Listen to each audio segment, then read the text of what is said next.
This is like the start over day. This is the start over day. I'm in a 10 times, 100 times better mood than yesterday. I have a lot of energy. I'm starting over videos 20 times. I'm starting the video and just rambling. Hello, welcome to this video. Welcome to my channel. If you haven't been here before, I don't know how you got here. No, welcome. Welcome. I'm about to talk about these two books for Short Story Saturday. Now, this book is not short stories, which you're probably like, I've seen that before. That's a collection of essays. But I started talking about this and then I had to start over because I'm like, wait, is that what I really wanted to say about that? Listen,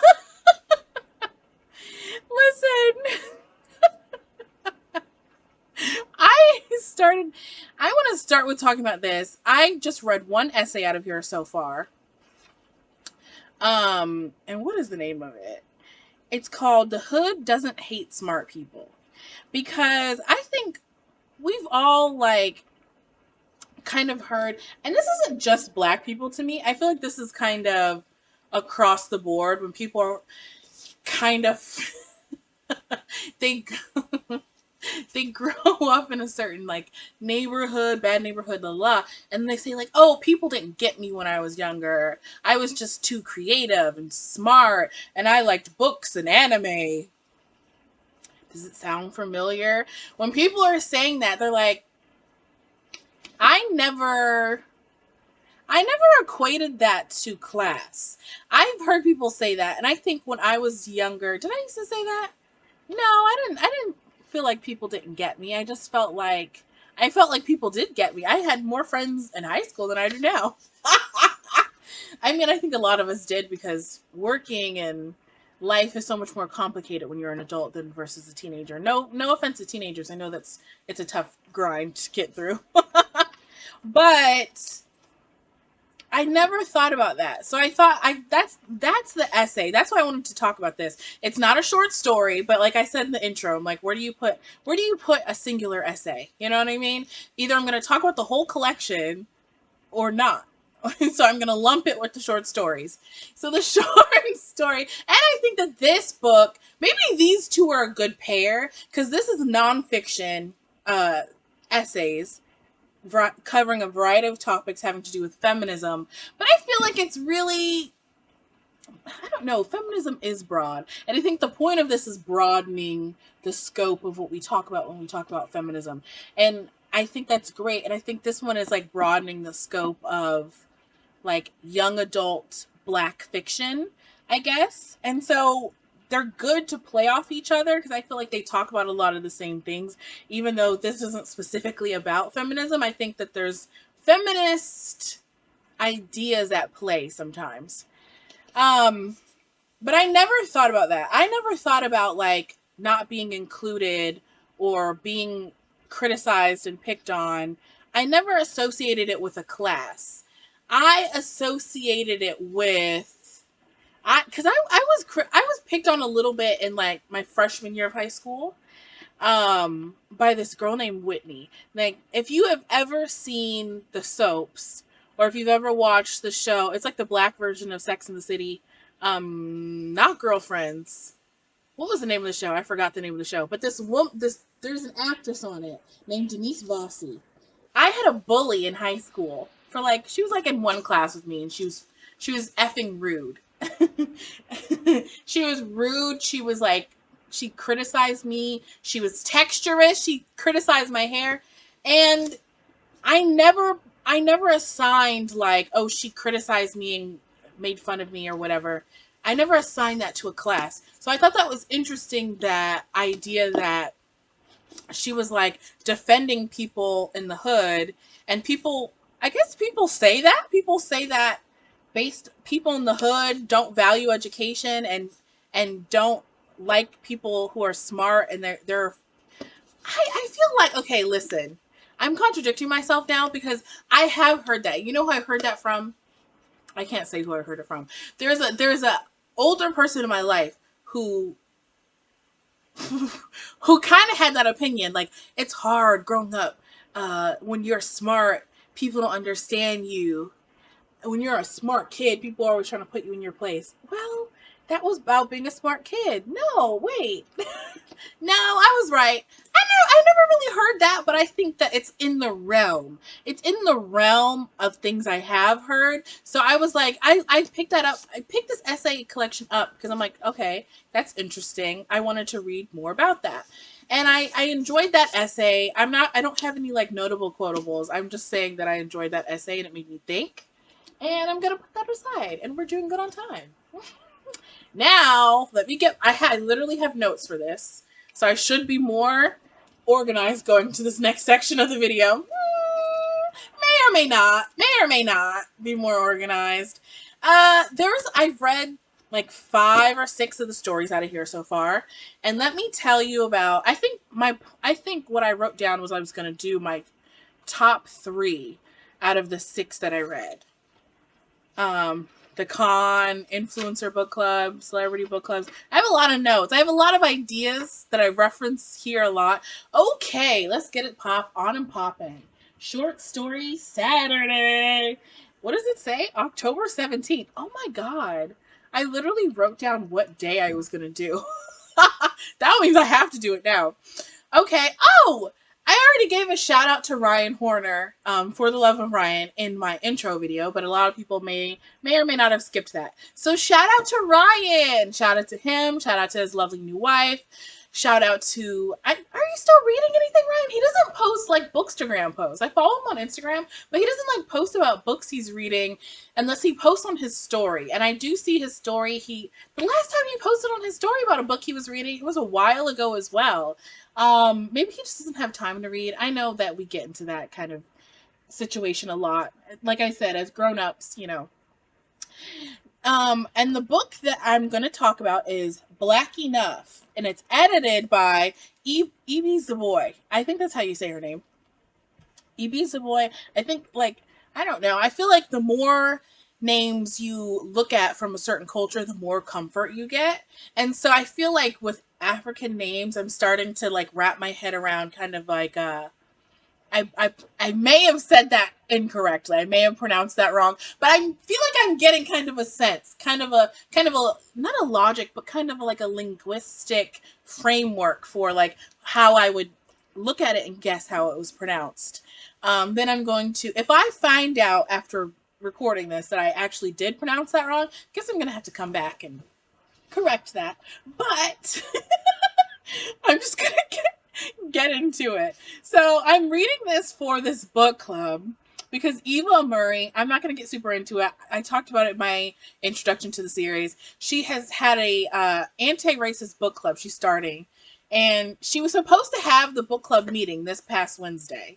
And I commented on Tuesday because I'm very influential. I'm an influencer too. And I commented, I was like, ooh, I don't know if I can make it. I need more time for this book. First of all, the book is 400 pages. So I don't know when she first announced this, but I'm like, girl, that is not enough time for me personally. Moving on, but she's moved it to the 21st. So if you're watching this today or tomorrow, if you're watching this October 17th, you still have time to, even if you don't read it, you can sit in on the conversation. I would love to see some subscribers show up to the book club on Wednesday. These are my favorite stories. Half Moon. Now it's the series, this short story collection starts off really, really strong. And the first story is called Half Moon, and it's about sister. Hey, I'm a woman with sisters, so sisterhood is always going to get me. And it was written by the author Renee Watson. I had to open it up and look. And it's really good. It's about told from the older sister perspective, and her younger half sister shows up at the summer camp that she is a camp counselor at, and she wasn't expecting her. And it's about that tension, and it's about them. It has a little bit of an urban legend element. I almost said spooky, but it's not spooky, but it has an urban legend element. And it's a very brief story. It's about 20-ish pages. From page 1 to page 22, so about 20-ish pages. I consider that kind of to be a good. and this is what I say. It doesn't feel long. It doesn't feel long when I was reading those 20 pages. Okay. So it's a really good story. Okay. All right. It was a good story. It's really good. I don't want to spoil it. Pick it up. Pick this up. This is a good book. And if you end up looking it up, you can probably read that first story on the, they have a little excerpt on Goodreads or excerpt on barnesandnoble.com. So you could probably read that first story, and it's good. Or start to read it. Start. I never had a stutter until I started YouTube. Honestly, honest to God. The second story I really liked, and I didn't realize how much I liked it until I was going back and writing down which ones I liked. I'm like, this is the next one. Colors May Fade. Okay, the full name of the story is Warning, Colors May Fade by Leah Henderson. Or Lee Henderson, I don't know. See, this is part of preparation. I need to do a better preparation. Hold on. I'm looking it up. There's author bios in the back. Her, she. So it's probably Leah. Or it could still be Lee. I don't know. Some girls are named Lee sometimes. Anyway. This is a good story. So it's Colors May Fade. It's set in an elite private school, but it's like almost like not a magnet school, but almost like it's an elite private school, but it has this emphasis on art because it had a former like alumni that went to the school, became a great famous artist. So it's good. I love stories about writers, stories about artists, etc. I said, these are my notes: private school, comma, art kids, comma, pressure from parents. The theme of it is kind of finding your identity, owning your identity, and like confronting pressure from your parents, which is all very relevant topics for like young people. And they're all like YA stories. They're all like short stories, but YA, which I think is really interesting because I don't read a lot of YA and I don't know a lot of these authors probably because I don't read a lot of YA. And I think they're all Black YA authors. I think that's interesting. You don't see a lot of YA short story collections. I think that's a fun element of it. And the third story, it's called Ingredients. Ingredients. Hold on. Let me look at the table of contents. Who's the author? The Ingredients by Jason Reynolds. This is the only story written by a male in this book that I've liked so far. The first two stories were actually super similar. Written by males were actually super similar. And they were kind of, yeah. And even the titular story called Black Enough by whatever the guy's name is.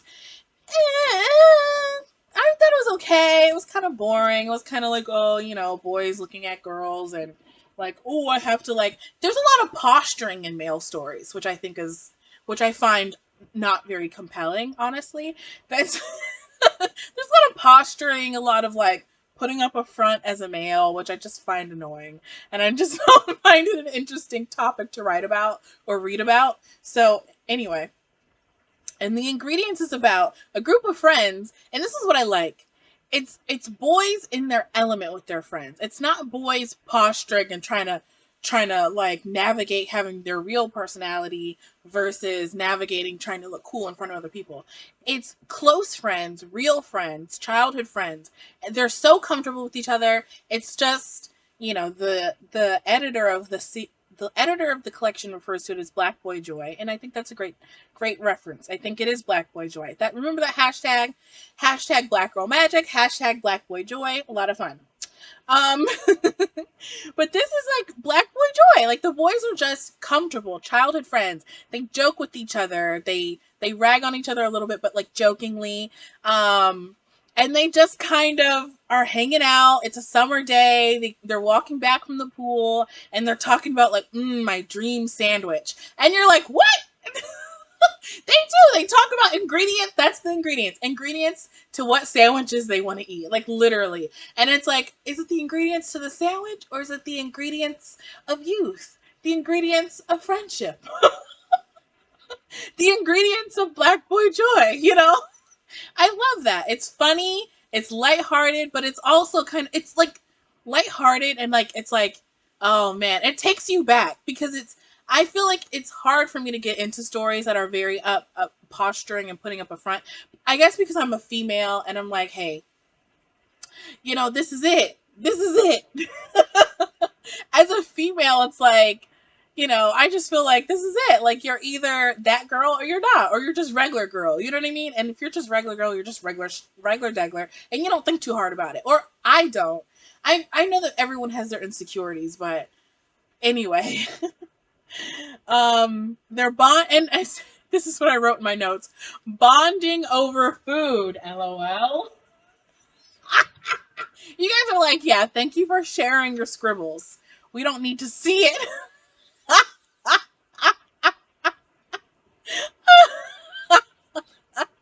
Okay, I'm sorry. I'm like laughing too hard. Okay, at my own joke.